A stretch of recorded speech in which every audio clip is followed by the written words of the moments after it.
इस शिव महापुराण में 24,000 श्लोक हैं, 24,000 मंत्र हैं। और इस शिव महापुराण के 7 संहिताएं हैं। भगवान शिव ने ही शिव महापुराण आदि काल में माता पार्वती को सुनाई।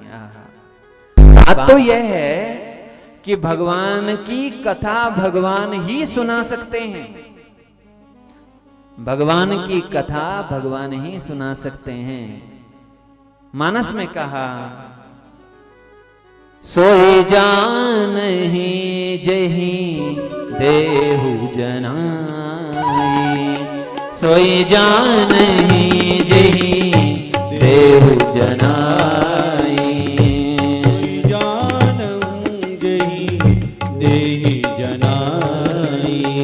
सोई जानहि जहि देहु जनाई, सोई जानहि जहि देहु जनाई। उस तत्व को, उस शिव को वही जान सकता है जिसे शिव जना देते हैं। जिसे भगवान महादेव अपना स्वरूप बता देते हैं, उसको वही जान सकता है। सोई जानहि जहि देहु जनाई, सोई जानहि जहि देहु जनाई। जानत तुमहि तुमहि हुए जाई, जानत तुमहि तुमहि हुए जाई। सोई जानहि जहि देहु जनाई, सोई जानहि जहि देहु जनाई। उसे वही जान सकता है जिसे वो जना देता है। आपको किसी का फोन आया और किसी ने आपको कहा, मैं देहरादून में आ गया हूं रेलवे स्टेशन पर, और मैं आपके यहीं रहूंगा मसूरी में, 2-4 दिन अपने परिवार के साथ आया हूं, आपके घर पे रहूंगा। आप नहीं चाहते कि ये मेरे घर में रहे। कोई दूर का है, कोई परिचय का है, परिचय है लेकिन बहुत दूर से हैं, लेकिन वो आपके गले पड़ गया है। वो आपको फोन करके कह रहा है कि मैं देहरादून रेलवे स्टेशन पर आ गया हूं, आप मुझे अपने घर का पता बता दो, मैं बस यहां से गाड़ी करके सीधे आपके घर पर पहुंचूंगा। अब आप ये बताइए, आप अपने घर का परिचय किसे बताओगे? जिसे आप अपने घर पर बुलाना चाहोगे। और जिसे आप अपने घर पर बुलाना नहीं चाहोगे, क्या करोगे? आप अपना फोन बंद कर दोगे। यही तो करोगे ना। आप अपने घर का पता भी उसी को बताते हो जिसे आप अपने घर पर बुलाना चाहते हो। भगवान भी अपनी प्राप्ति का उपाय और अपनी कथा उसी को बताते हैं, उसी को सुनाते हैं जिसे वो अपने चरणों में बुलाना चाहते हैं। सोई जानहि जेहि देहु जनाई, वही उसे जान सकता है जिसे वो जना देते हैं। भगवान शिव जिसको जनाना चाहते हैं उसको अपनी कथा सुनाते हैं और उनकी कथा वही कह सकते हैं।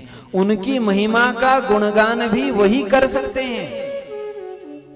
हमारी बुद्धि में इतना सामर्थ्य नहीं कि हम उनकी महिमा गा सकें, कह सकें, बता सकें।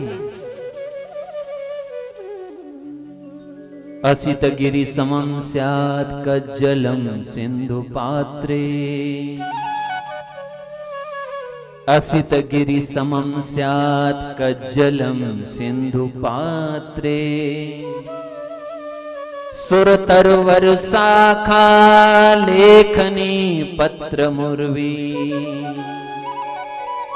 आपने ये श्लोक सुना होगा, लेकिन प्राय हम लोग श्लोक तो जानते हैं पर श्लोक का अर्थ नहीं जानते। हर श्लोक जो आप जानते हैं उसका अर्थ जरूर समझिए। हर श्लोक का अर्थ बड़ा सुंदर है।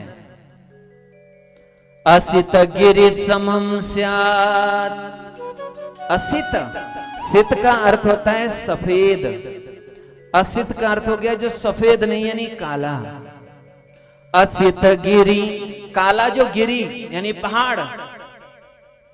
पृथ्वी लोक में जितने भी काले काले पहाड़ हैं उन पहाड़ों को समुद्र में मिला दो और समुद्र के जल में मिलाकर के समुद्र के जल की स्याही बना लो। कज्जलम सिंधु पात्रे, सिंधु में उसको समुद्र में मिला दो सब पहाड़ों को और उन सारे समुद्र की क्या बना दो, स्याही बना लो। समुद्र के जल की स्याही बना लो। और सुर तरुवर, सुर कहते हैं देवताओं को, सुर तरु देवताओं का जो वृक्ष है, देव स्याही निकाल करके फिर लिखते थे। लेखनी पत्र मुर्वी, और लिखने के लिए पत्र क्या बनाना है, बोले पूरी पृथ्वी को पत्र बनाओ। पूरी पृथ्वी को पत्र बना करके उस पर यदि मां शारदा भी लिखने लग जाए, लिखती यदि गृहीत्वा शारदा, शारदा यानी लक्ष्मी जी, ओ सरस्वती जी, सरस्वती शारदा लिखने लग जाए शिव की महिमा, तदपि तब भी आपकी महिमा को मीश पारम नयाति। तब हे शंभो, आपकी महिमा का गुणगान, आपकी महिमा का पार नहीं पा सकते। और शारदा स्वयं सरस्वती देवी सर्वकालम सदा सर्वदा लिखती भी रहेगी, शिव की महिमा लिखती रहेगी, लिखती रहेगी, तो भी शिव की महिमा का कोई पार शारदा भी नहीं पा सकेगी। फिर हम और आप कैसे उसकी महिमा का पार पा सकते हैं।